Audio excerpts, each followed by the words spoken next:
Next time you get into a fight, I want you to kill the guy. Oh, wow. I mean, this, like I said, this aggression in boys in the World War II generation was not discouraged because they felt that this was a natural masculine tendency that needed to be encouraged because men would be in the military. They would be the ones that defend the society. So what do you think about that nowadays, where the masculine man kind of has simmered down? And look, I'll tell you the truth, I'm not so crazy about it. I think that I think the natural idea that men are the natural protectors of the society, and that's what they are. It's, you're talking about something very animalistic, very like nature. I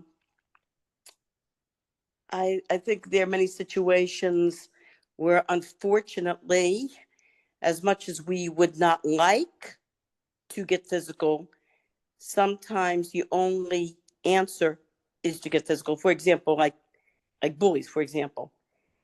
You talk, to people whose kids are being bullied or who have been bullied, and the schools are trying to handle this with all these programs of understanding and conversation and trying to reason with these kids who are bullies and showing them the errors of their ways. Well, you know what? These bullies don't care. Yeah. The you know the the only thing that works, unfortunately, and has been time tested and proven to put these bullies in their place, I hate to say it, is actual physical force. When these kids are bullying others, get themselves pounded in, that I hate to say it, it's the only way they learn. So And I've spoken to other parents who the schools tried all sorts of things, and the only thing that worked was this kid finally just punching this kid right in the face and almost knocking him out. And that's the only thing that worked. There was a boy in my Hebrew school class many years ago, and these kids were they were stealing his lunch, they were knocking him, they were doing all sorts of things. Finally, he had it, and he took the ringleader and just beat him to a pulp. And I said to this boy at Hebrew school class, when I heard about it, I said, "Good for you."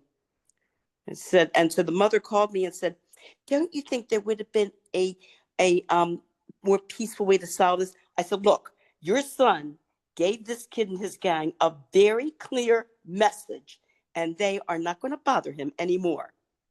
Yeah. Because the school tried the other route. Yeah. And I'm sorry about those people who are listening. If you're pacifists, my apologies, but we have to be real. We live in a real world, and we have to be real. Oh, by the way, which leads me to a very interesting article I read today in the New York Post. It was an op-ed. It was written by I don't know if I'm pronouncing the name correctly, Leanne Leibowitz. Okay. I believe his last name is his or her last name is it Leibowitz? I think it might be Leibowitz or Leibowitz. Anyway, and it was about comparing Hamas to your typical bully. And she or he said in the article that bullies prey on the weak. And Israel's problem and our Jewish problem, she says, anti-Semitism. She says, why are we still having problems with anti-Semitism? Because we are giving them the persona of weakness. Yeah. He said, we show pictures of the Holocaust. We show pictures of the hostages, and we present ourselves, look how we're suffering, and we expect the world to be sympathetic. And this writer said, forget it. They're not going to be sympathetic. The only thing a bully respects is force.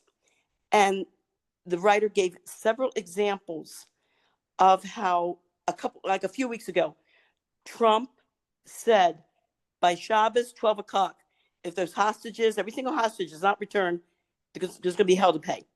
And he told Israel, we have your back. Do what you need to do. What happened? Yeah. And again, this past week, Trump sent the same message And I said, if Israel would just sharpen up and wisen up, they Yep. would go in there and just enough of the place, because all they're going to expect is brute. A bully respects brute force.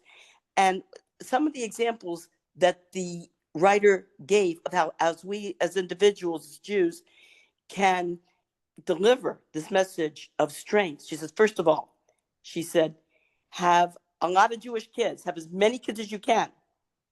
Secondly, right in their faces, learn Torah, daven, because we can't, there's nothing we can do here, basically, as far as military force is concerned. We live, we're in the United States, Israel is in Israel.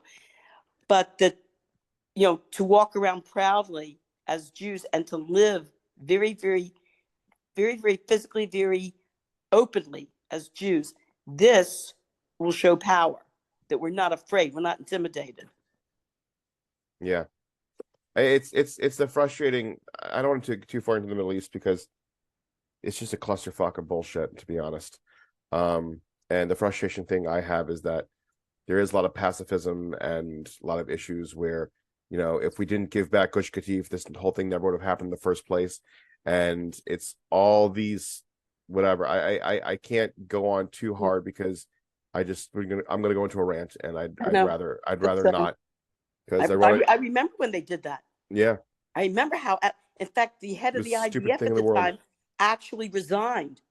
He resigned rather than push the people out of Gush Katif. He resigned rather than having to do it. It's the dumbest, stupidest thing ever. It's just so frustrating. It's like you got